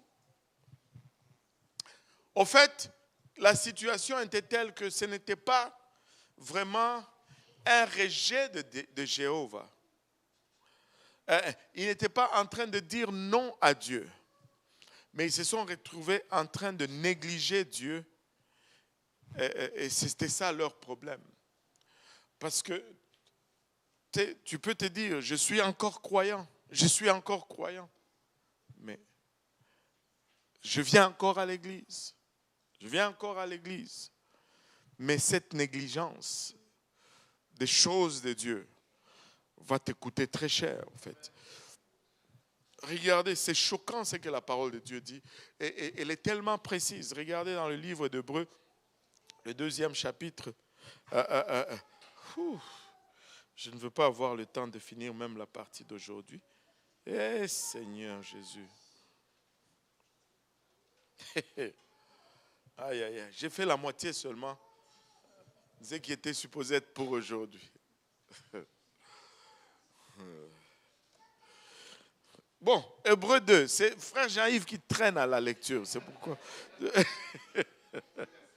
Verset 3. Oh Seigneur. Comment échapperons-nous en négligeant un si grand salut? Comment échapperons-nous en négligeant? Pas en refusant, mais en négligeant un si grand salut. Amen. Pas en rejetant Dieu. Oh oui, on l'a accepté, hein, mais on néglige. Et la Bible nous dit on ne va pas y échapper. Amen. Comment échapperons-nous en négligeant un si grand salut qui, annoncé d'abord par le Seigneur, nous a été confirmé par ceux qui l'ont entendu. Si on peut dire, oh ben moi je viens à l'église, je suis UPC. Mais comment est ma marche? Je ne peux pas tolérer la négligence. Parce que la Bible me met en garde. Comment échapperons-nous en négligeant? Pas en rejetant, mais en négligeant un si grand salut. Maintenant, revenons un peu à Élie. La proposition d'Élie ne pouvait pas être plus avantageuse pour les prophètes de Baal. Hein? Qu'est-ce que Élie leur dit? Dans le 18e chapitre de 1 roi 18, 23 et 24, regardons ce que Élie propose à Baal. Que l'on nous donne 2 taureaux, qu'ils choisissent pour eux l'un des taureaux, qu'ils le coupent par morceaux et qu'ils le placent sur le bois sans y mettre le feu. Et moi, je préparerai l'autre taureau, je le placerai sur le bois sans y mettre le feu. Puis invoquez le nom de votre Dieu, et moi, j'invoquerai le nom de l'Éternel. Le Dieu qui répondra par le feu, c'est celui-là qui sera Dieu. Et tout le peuple répondit en disant, c'est bien. Waouh! Et ça ne pouvait pas être plus attirant pour le peuple de Baal et pour tout le reste d'Israël. Dieu, plutôt Baal, était appelé le Dieu de feu. Et on le représentait même avec des foudres dans ses mains. Donc, il a déjà l'avantage. Il est le Dieu même de feu. Ça ne pouvait pas être un problème pour lui. Amen. Le sacrificateur de Baal ont joui en plus d'un large avantage. D'abord, ils étaient majoritaires en nombre. Amen.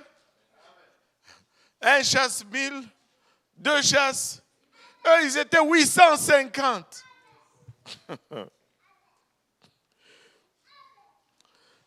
Les dirigeants étaient avec eux, le peuple était avec eux. Et ils avaient des vêtements étincelants. Et ils avaient le privilège ou l'avantage d'invoquer leur Dieu en premier.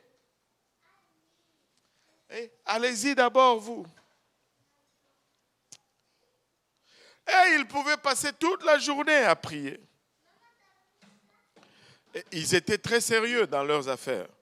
Et ils ont persisté toute la journée.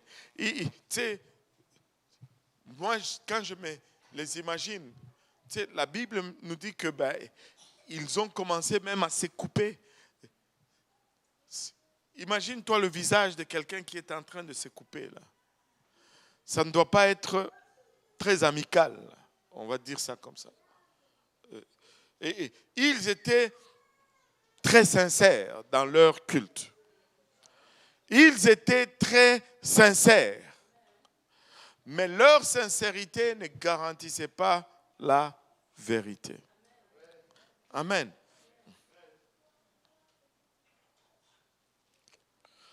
Mais dans cette compétition, même si ils étaient tellement avantagés, même si ils étaient tellement favorisés, savez-vous quoi? Ils ont quand même perdu. Quand je nous regarde, nous sommes terriblement désavantagés. Tous les médias sont contre nous. Tu sais, c'est très difficile de nos jours d'écouter la radio. Parce que ton esprit est constamment vexé par ce qu'on y dit. Dans tous les dossiers que tu peux avoir, leurs décisions sont toujours... Tu te dis, mais qu'est-ce qui s'est passé? Ils ne réfléchissent pas, ces gens, ou pas? Tu sais, ils parlaient de je ne sais pas, c'était quoi encore l'histoire? Là où le type, il dit, moi je suis pour qu'on me coupe plus d'impôts. Tu sais, c'est comme... Les garderies, c'est ça? Le garderie. Oh, tu sais, bon, oui, c'était la question, est-ce que les demandeurs d'asile peuvent avoir aussi accès aux garderies subventionnées ou pas? Bon. Est-ce que les demandeurs d'asile peuvent avoir droit aux garderies subventionnées? Même, comme on dit chez nous, à vous-même. Même vous-même là. Est-ce que ça fait du sens? Quelqu'un qui vient d'ailleurs,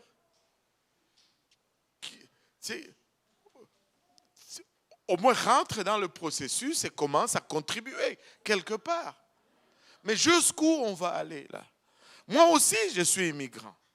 Moi aussi, je suis arrivé à un moment donné. Mais il n'y aura plus de système. Nos enfants, ils vont aller se réfugier où? Quand ceci va... Où est-ce qu'ils vont aller demander asile? En Chine? Je ne sais pas. Oh, et là, le type, il dit, déjà... Oh, Seigneur Jésus. Déjà, garderie subventionnée. Ça ne va pas. Ça ne va pas. Je sais que certains des parents me regardent et disent, mais pasteur, comment ça ne va pas? Ça ne va pas parce que la responsabilité des enfants, ce sont les parents. Ce n'est pas tout le monde. Parce que vous donnez la responsabilité de vos enfants à tout le monde, ben l'État maintenant a le droit de décider pour vos enfants. Laissez-moi mon argent, je vais m'occuper de mes enfants, s'il vous plaît. S'il n'y en a pas assez, je vais m'arranger. On vous prend tout l'argent et puis on décide à qui on va... Ça ne va pas. Ce n'est pas logique. Oh, le gouvernement va faire... Quel gouvernement? C'est notre argent. Tous ceux qui travaillent au Canada payent presque... Oh Seigneur, je n'avais plus de temps, mais là, je suis foutu. Là. Tous ceux qui travaillent au Canada payent 50% minimum en impôts et taxes différents. Vous savez, sur le carburant, là, à chaque $1 de carburant, il y a au moins 63 sous, c'est des taxes. Donc, le dollar, si tu payes de l'essence pour $1, là, ça devait te coûter 37 sous. Tout le reste, c'est des taxes de ceci, taxes de cela, taxes de ceci, taxes de cela, taxes de la taxe. On taxe même la taxe. C'est fou. Mais et même l'argent sur lequel on paye des taxes, on nous a déjà imposé dessus. Laissez-nous notre argent. Si lui a voulu avoir autant d'enfants, laissez-lui son problème. Ce n'est pas le problème de tout le monde. Il va s'en occuper. Si lui n'a pas voulu, pourquoi? Pourquoi? Ça ne marche pas. gratuité de l'école. Qui a dit? C'est faux. C'est faux. Ou gratuité de soins. Quels soins? Encore, il faut que je les ai. Oh, là, je me décharge. Là. Je vais à l'hôpital, je fais comme 18 heures à l'hôpital et je rentre avec mon enfant sans avoir vu le médecin. Oh, accès gratuit. Je n'ai accès à rien. J'ai eu accès à la salle d'attente. Oh Seigneur. Et c'est pourquoi on vous appelle patient. Il faut être très patient quand tu vas à l'hôpital. Ce sont des patients. Ah, Seigneur, aide-nous. Vous savez, c'est tellement injuste. C'est tellement injuste. Nous les chrétiens, là, le match est injuste. Ils ont tout l'avantage. Et vraiment, c'est la reproduction de la lutte entre Élie et tous les autres.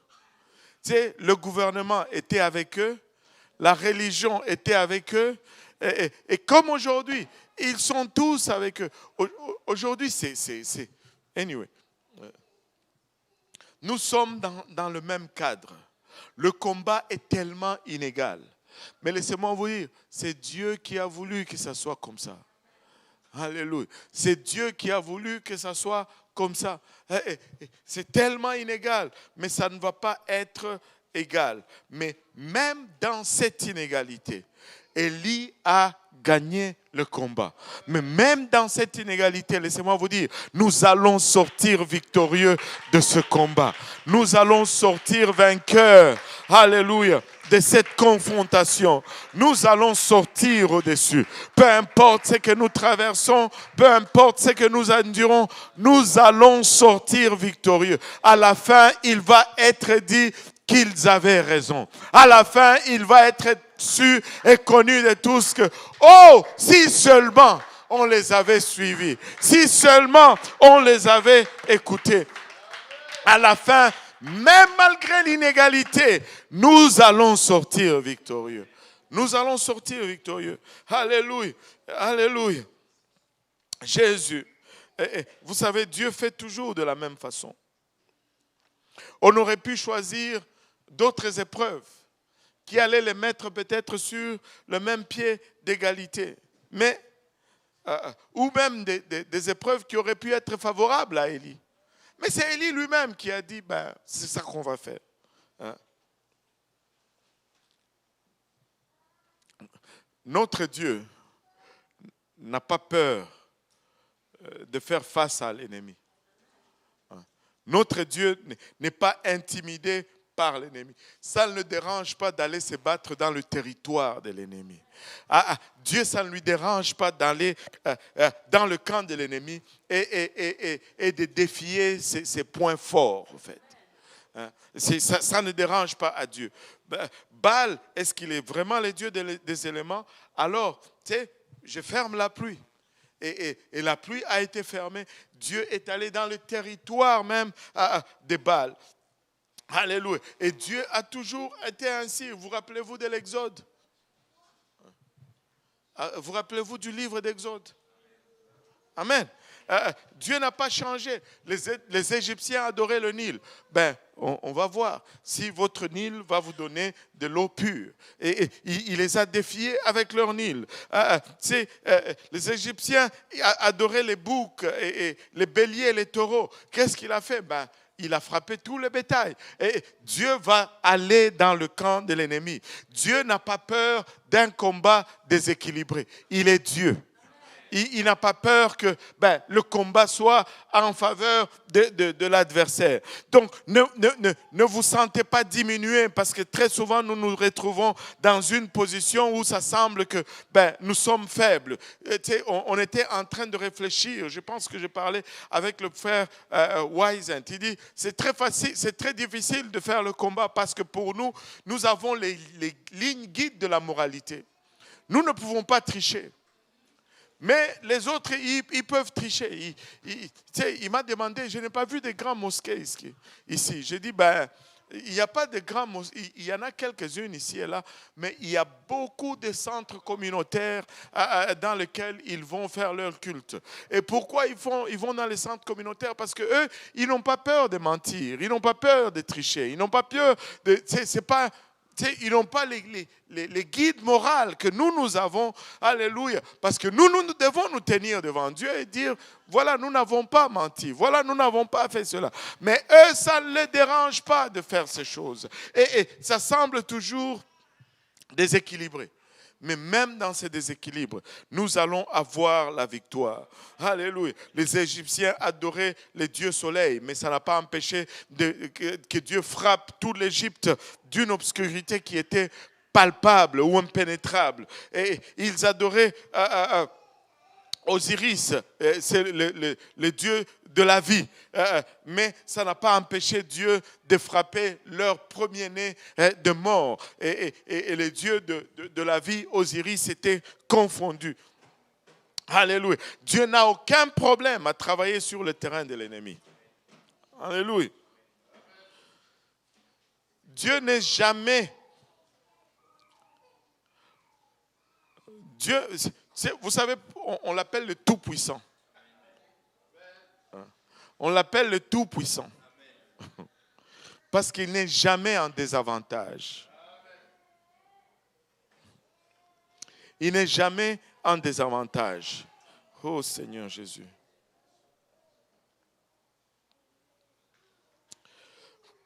On va regarder. Mais si je demande, est-ce qu'on peut continuer? Mais peut-être par honte, vous allez dire, continuez. Ça, on ne va pas penser que vous êtes rétrograde, mais bon. Est-ce que je peux continuer? Aïe, aïe, aïe, aïe, aïe, aïe. Ok. Donnez-moi 3-4 minutes, ok? 3-4 minutes. Maintenant, Dieu n'est jamais en désavantage. Après avoir préparé le sacrifice et l'avoir placé sur l'autel, les prophètes de Baal ont commencé à invoquer le nom de leur Dieu du matin jusqu'à midi. Ils sautaient sur l'autel et vers midi, Élie a commencé à se moquer d'eux. Autour de midi, Élie a commencé à élever la voix. Regardez au verset 27. 1 Roi 18, verset 27. À midi, il se moqua d'eux. Il les a laissés travailler d'abord en paix. Et puis, à midi, il a commencé à se moquer d'eux. Pourquoi midi? Bon, je ne sais pas. Mais à midi, il a commencé. Amen. Continue. Il dit, criez à haute voix. Puisqu'il est Dieu, il pense à quelque chose. Ou il est occupé, ou il est en voyage. Peut-être qu'il dort et il se réveillera. Écoutez, si on vous dit cela de votre Dieu, il y a un problème. Il y a un problème. Et à midi, il a commencé à les taquiner. Et finalement, il les a taquinés pendant un bout. Regardez le verset 29. Lorsque midi fut passé, ils prophétisèrent jusqu'au moment de la présentation de l'offrande. Mais il n'y eut ni voix, ni réponse, ni signe d'attention. Et la Bible précise que c'est au moment de l'offrande du sacrifice du soir qu'Élie a enfin eu son tour. Amen. Au moment de l'offrande du sacrifice du soir. Et c'est là où il a eu son tour. Et le sacrifice du soir était offert chaque jour, à chaque soir. Et c'était à 15 heures, que tout le monde dise 15 heures. Et cette offrande était associée à la séparation dans la nation d'Israël. Et là, vous dites, séparation, c'est quoi? Séparation de quoi? Le sacrifice du soir lui-même devait être séparé, devait séparer le peuple de la peine de ses péchés. Il était offert à 15 heures. Tout le monde dit 15 heures. Et donc, son première origine, c'était le premier agneau de la Pâque lorsque Israël a été séparé des Égyptiens. C'était l'offrande du soir. David a prié pour qu'il soit purifié. pour que l'élévation de ses mains soit comme le sacrifice du soir ou l'offrande du soir. Et la prière de réconsécration d'Ezra pour Israël a été faite aussi au moment du sacrifice du soir. Et au final, Jésus, l'agneau de Dieu, a crié à 15 heures exactement. C'est fini. Et nous avons été séparés de nos péchés. Dieu ne fait rien au hasard. Dieu ne fait rien par coïncidence. Et la première des choses qu'a fait Élie, c'était de réparer l'autel du Seigneur qui était démoli avec le temps. Mais regardez, c'était juste un relique qui restait là finalement. C'était juste un monument qui restait là et c'était abandonné dans le temps. Mais il sait que le même autel est vital pour la victoire. Ça a été abandonné, mais c'est ça qui est vital pour la victoire. Et il a reconstruit avec 12 pierres. Le royaume était déjà séparé, mais il a plutôt reconstruit avec 12 pierres. Parce que ce qu'il était en train de faire n'était pas juste typique, il n'était pas juste ponctuel, mais c'était plutôt représentatif. Ce sacrifice qu'il allait faire allait être effectif pour tout Israël. Comme le sacrifice du Seigneur fait à la croix à 15 heures était effectif pour toute la terre. Il n'a pas pris 10 pierres, il en a pris 12. 12. Amen. Et tout le royaume allait bénéficier de ce sacrifice. Alléluia. Et tu sais, les prophètes de Baal ont préparé leur sacrifice. De la même façon, quasiment, Élie a préparé aussi son sacrifice. Mais la ressemblance s'arrête là.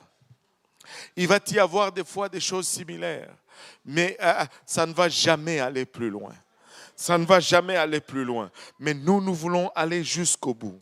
Alléluia. Eux, ils n'ont pas creusé de tranchées autour de leur autel. Mais Élie est allé au-delà. Il a creusé. Arrêtez de regarder. Oh, eux, ils font ça. Non. Nous allons aller plus loin. Nous allons aller. Oh, Seigneur Jésus-Christ. Il a creusé un tranché autour. Alléluia. De l'autel. Il a déversé 12 tonneaux remplis d'eau jusqu'à ce que le tranché soit rempli. Alléluia.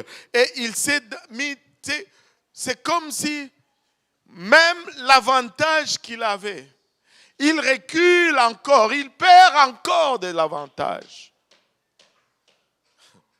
Déjà, eux, c'était leur Dieu était le Dieu de feu.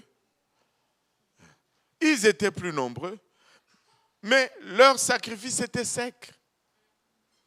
Mais lui, il mouille son... Écoutez, vous pouvez sembler être en désavantage.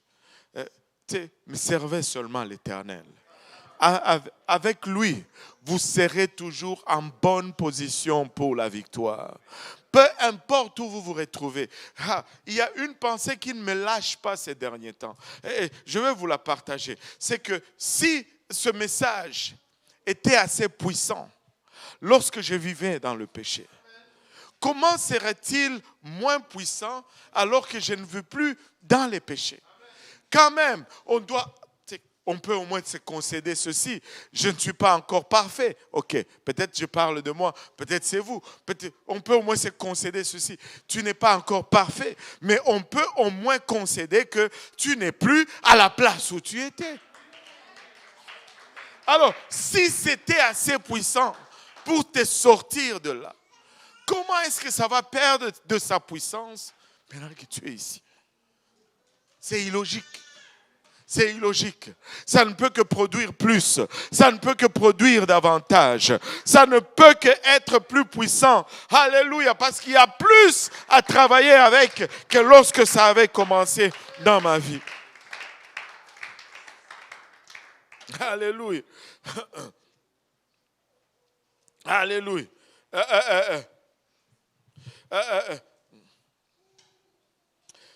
Ce n'est qu'après avoir... nous devons marcher avec humilité. Et littéralement, quand tu t'humilies, tu te rabaisses. Et si tu veux te confronter avec quelqu'un, tu te mets à sa hauteur. Tu vas voir certaines... Avez-vous déjà vu ces gens dans le sport? Ils vont faire ceci. Viens un peu, frère Maurice. Ils vont faire ceci quand ils sont en dispute. Et ils vont être en dispute et ils vont faire ceci. Ils essayent d'être à la hauteur de la personne qu'ils confrontent. Parce que si, moindrement, je garde la distance, je me rabaisse, non, je suis perdant. Non. Et c'est comme ça que... Vous les voyez au baseball, n'est-ce pas? Hein, au hockey ou au baseball, vous les voyez argumenter comme ça. Oui ou non? Mais si tu es humble, tu recules plutôt et tu te rabaisses. Mais qu'est-ce que tu es en train de faire? Je suis en train de faire comme Élie. Je me mets en position de désavantage. Il a empiré sa situation. Tu sais, si nous pouvons seulement aimer, si nous... Seigneur Jésus, aide-nous, papa. Aide-nous, papa. Et regardez 1 Roi 36 à 37. Au moment de la présentation de l'offrande, Élie le prophète s'avança et dit: Éternel, Dieu d'Abraham, d'Isaac et d'Israël, que l'on sache aujourd'hui que tu es Dieu en Israël, que je suis ton serviteur et que j'ai fait toutes ces choses par ta parole. Réponds-moi, Éternel, réponds-moi, afin que ce peuple reconnaisse que c'est toi, Éternel, qui es Dieu, et que c'est toi qui ramènes leur cœur. Waouh! Et la réaction du ciel était immédiate. Le feu est tombé tout de suite. Laissez-moi vous dire ceci. Je veux vous laisser sur ces paroles. Le sacrifice du soir, c'est ce qui nous sépare du péché. Et Christ est notre sacrifice du soir. Amen.